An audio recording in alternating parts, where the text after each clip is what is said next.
Hello everyone, my name is Adam and I'm with RockawayX. I have prepared a presentation today for you why I think that market neutral funds make sense.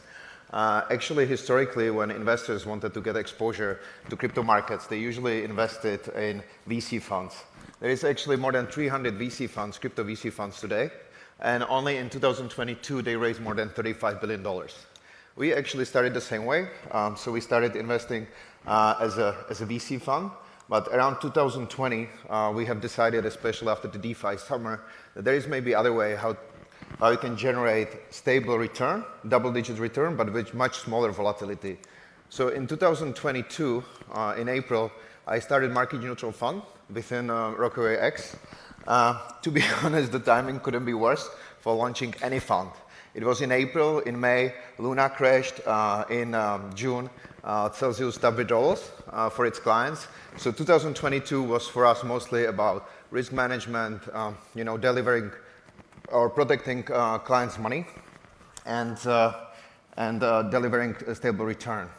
So as you can see, not only crypto market struggles, but also S&P and other asset classes like US corporate high yield index underperformed in 2022. And if you look at the whole history of our track record, actually there was no single point in history where S&P or US corporate high yield index would outperform our fund.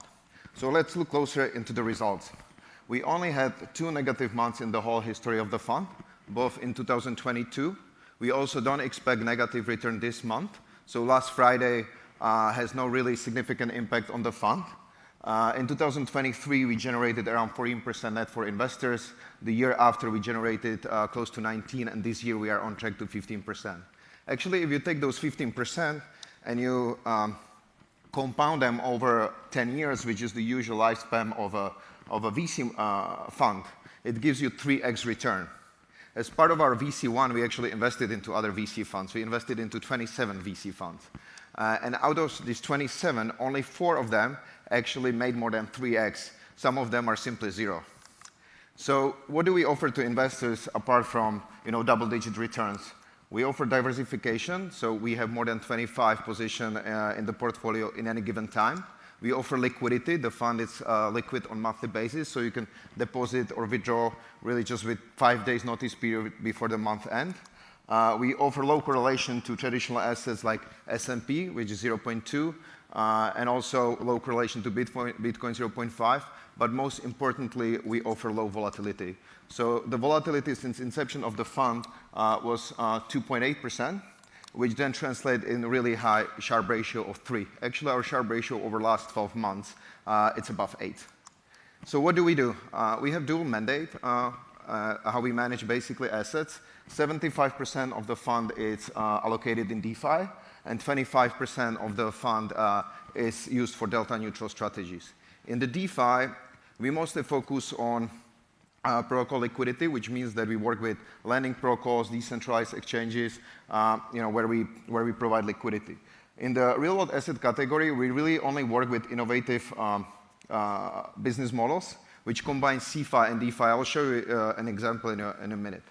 And the prime brokerage lending and market-making lending is really mostly about Pareto.credit, which is a basically private credit marketplace which is built on top of blockchain. We started actually working with the Pareto team around 2 years ago. We helped them with the product. We brought borrowers we knew, which are good quality borrowers. We seeded liquidity into their pools, and we helped with the rebranding. The delta neutral trading really was created as a byproduct for our DeFi strategies because some of the lending protocols, when we provide them liquidity, they don't want liquidity in stable coins. Instead, they want liquidity in Bitcoin, Ethereum, or Solana. So we needed really to develop a robust system to hedge our exposure. So let me give you a couple of examples. One of them is Hyperline. So maybe just quickly, why lending protocols need lenders, initial lenders? Because simply without lenders, there are no borrowers. So to help with the cold start problem, lending protocols usually incentivize the first lenders to provide liquidity. Here with Hyperline, we actually help them to create such incentive programs for other lenders as well. But since we also spend a lot of time internally on security, we also recommended them and basically making sure that The security auditor we recommended has capacity and also paid partially and covered the cost for the security audit. So we also help with the security for Hyperland. Today, Hyperland is the leading lending protocol on Hyper-EVM with more than $500 million in TVL. The second project I'm super excited about, it's ONRI. I don't know if you ever heard about it, but ONRI stands for Onchain Reinsurance. And what ONRI is special about is regulated by, or it has license from Bermuda regulator to use crypto assets as a collateral for insurance policies. So what it gives you, it actually gives you three important things. The number one is that you can use stable coins like SUSD from Ethena, which gives you 4 to 12% return on the underlying, and then on top of that, you can write reinsurance policies against that. So you can actually generate yield which is above 20%. Second, it gives you transparency because you can see exactly what assets ONRI is holding because all the assets are on chain. So you exactly see against what they are writing their insurance policies. And third, it gives you access. So you can go to ONRI website. Actually, you can try it yourself. You can go to ONRI website and you can mint ONYC, which gives you direct exposure basically to the return of 20%. You can also try Pareto.credit, and as you can see, we also have pool on Pareto, so you can basically lend to our market neutral fund at fixed 10% return. We not only partner with single projects, but we also partner sometimes with ecosystem partners. So here in this example, we partnered with Lido. I'm sure everybody is familiar, so just quickly, Lido allows you to stake Ethereum.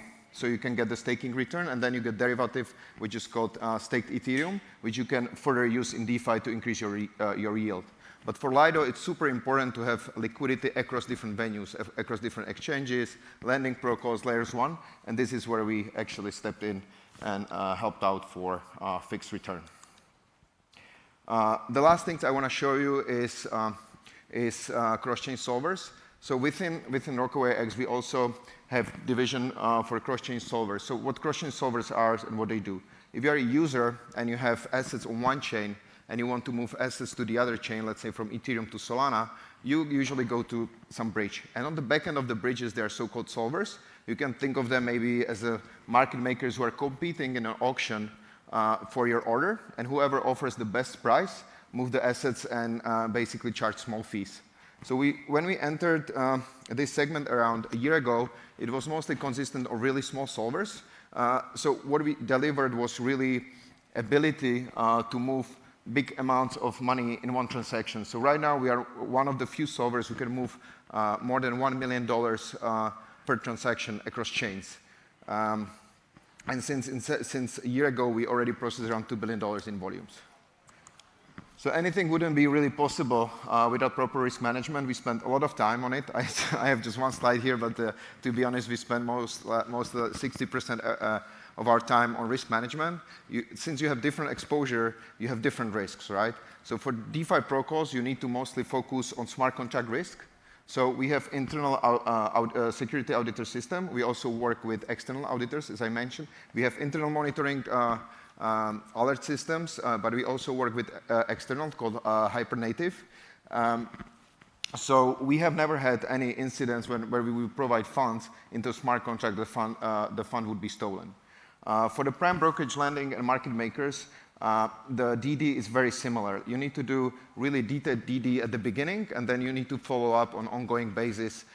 Basically, with your counterparties, you have to have really good legal contracts in place with proper covenants. And as a result, again, we have no incidents whatsoever historically with our counterparties. For the real-world assets, as I mentioned, for example, ONRI, you have to be really close to the team. So you really need to understand where the money goes, because the money sometimes go off-chain, especially in digital assets right now. It's very popular private credit.